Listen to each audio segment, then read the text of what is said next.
নমস্কার বন্ধুরা, কেমন আছেন সবাই? মৌমি লাইফস্টাইলের আরেকটি ব্লগে সকলকে স্বাগত জানাই। সকাল সকাল ঝটপট রেডি হয়ে আমি, বোন, বেবি আর আমার হাজবেন্ড সবাই মিলে চলে গেছিলাম হায়াত রিজেন্সির উদ্দেশ্যে। সেখানে শুরু হয়েছে বিগেস্ট সেল। আমরা জাস্ট সল্টলেক স্টেডিয়াম মেট্রো থেকে বেরিয়েই হাঁটছি।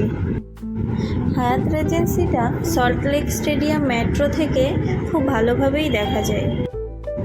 চলো, কথা বলতে বলতে আমরা পৌঁছেও গেছি। চলো এবার দেখা যাক।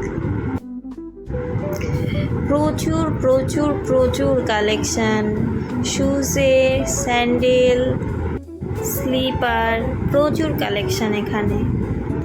আমরা যখন এখানে এসে পৌঁছাই তখন ভিড়টা একটু কম ছিল, কিন্তু পর ভিড়টা বাড়তেই আছে। এই পাশটা সবটাই ছেলেদের জামা কাপড়, T shirt, shirt, belt, purse, সব কিছু এখানে পরপর সাজানো।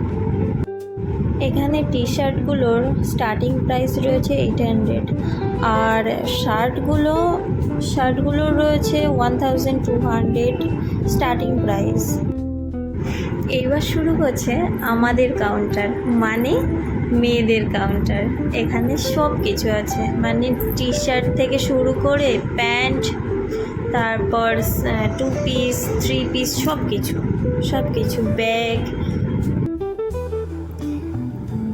আর এর শেষের দিকে বেবিদের কাউন্টারটাও আছে, মানে মেয়েদের কাউন্টারের শেষে বেবিদের কাউন্টারটা রয়েছে। ওখানেও বেবিদের স্টার্টিং প্রাইস 800 থেকে শুরু।